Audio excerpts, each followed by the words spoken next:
देखिए स्टूडेंट्स, आपका नेक्स्ट है लीनियर फंक्शन।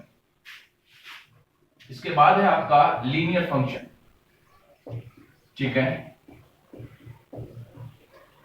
लीनियर फंक्शन है आपका। ठीक है, तो इसके अंदर भी क्या होगा बेटा, जो फंक्शन है, दिस फंक्शन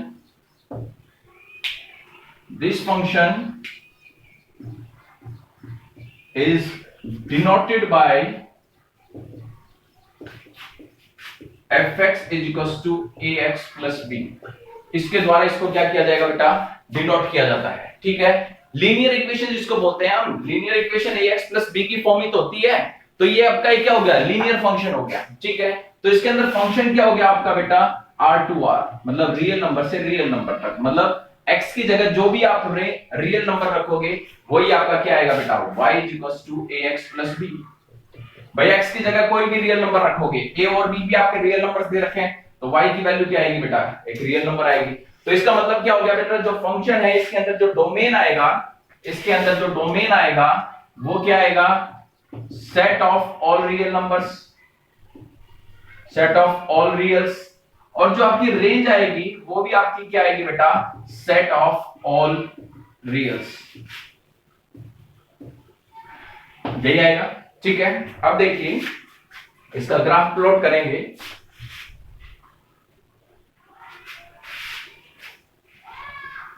जैसे ध्यान से देखना कि मैंने आपको बताया y बराबर ax प्लस b होता है। ठीक है, तो y बराबर मैंने ले लिया 2x प्लस 1, ये ले लिया। ठीक है, अब मैं इसका ग्राफ प्लॉट करूंगा, ध्यान से देखना, x और ये y।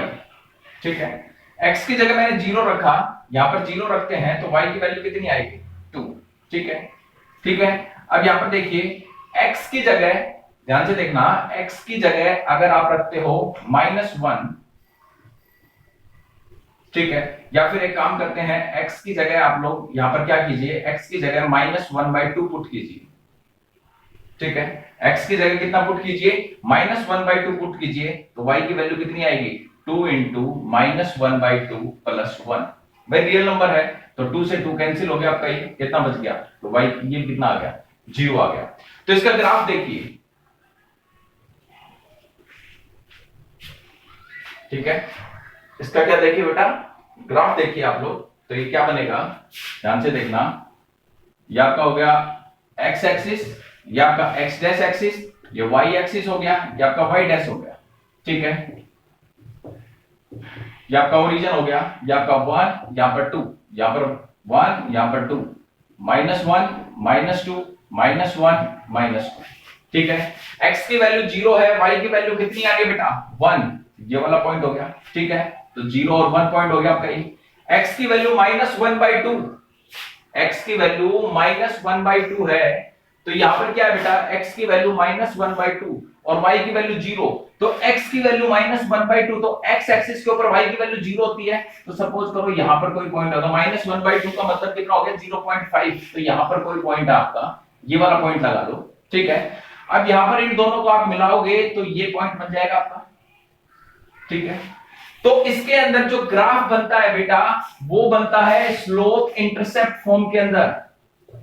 ठीक है, स्लोप इंटरसेप्ट मतलब एक तरीके का आपका स्लोप बन रहा है ये। ठीक है, जो x एक्सिस और y एक्सिस को कट मतलब इस प्रकार से क्या कर रहा है, इंटरसेक्ट कर रहा है, स्लोप की फॉर्म के अंदर आ रहा है। तो जो ग्राफ बनेगा वो स्लोप की फॉर्म के अंदर बनेगा। ठीक है, तो ये आपका क्या बन गया बेटा, लीनियर फंक्शन हो गया। ठीक है, इसके बाद हम लोग करेंगे modulus function, absolute value function भी बोल सकते हैं उसको, या उसको दूसरा नाम क्या दे सकते हैं, मॉडुलस फंक्शन दे सकते हैं। ठीक है, देखिए आगे,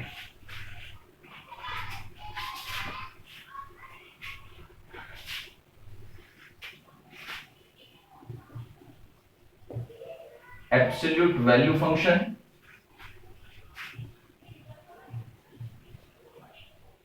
और मॉडुलस फंक्शन। ठीक है, ध्यान से देखना,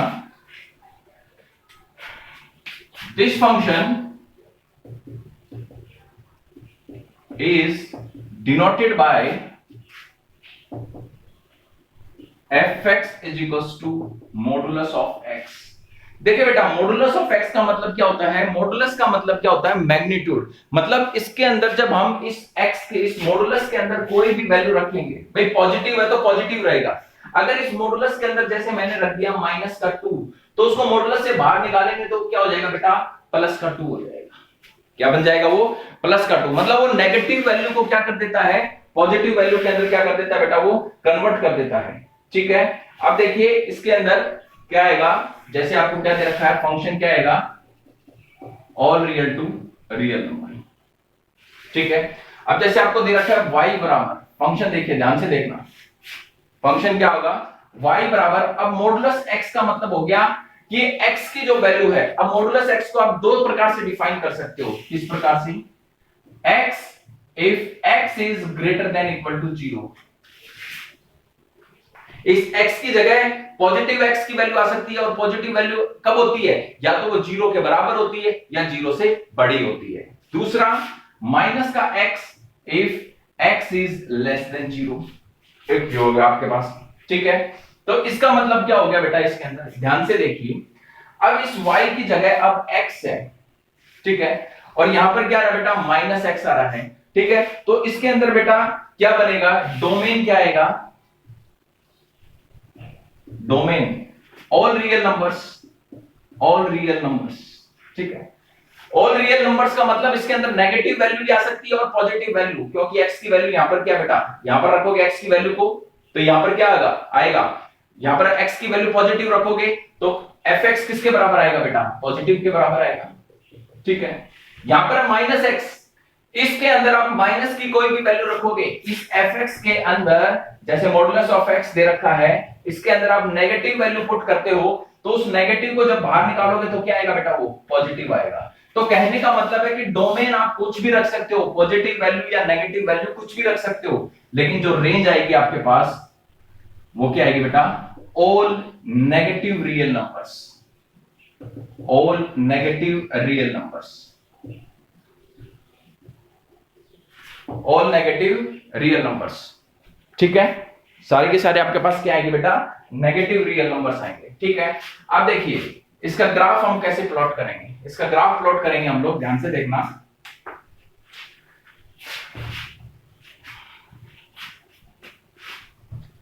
देखिए इसका ग्राफ प्लॉट करेंगे। देखिए दो वैल्यू आ रही है आपके पास, एक आ रहा है y x और एक आ रहा है y -x। If x is greater than equal to 0, if x is less than 0। y x, एक आ रहा है y x, एक आ रहा है y -x। दो चीजें आ रही हैं। y x का मतलब इसको हम आइडेंटिटी फंक्शन भी तो बोल सकते हैं ना, आइडेंटिटी फंक्शन। तो देखिए बेटा ध्यान से देखिए,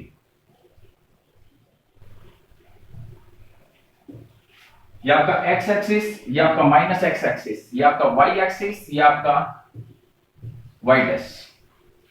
1 2 3, -1 -2 -3, 1 2 3, -1 -2 -3 -4। ठीक है, अब देखिए y x का मैंने आइडेंटिटी फंक्शन इससे पहले वाली वीडियो में आपने देखा होगा, उसके अंदर मैंने क्या बताया था? आपका ग्राफ इस प्रकार से बन रहा है, ये ओरिजिन है,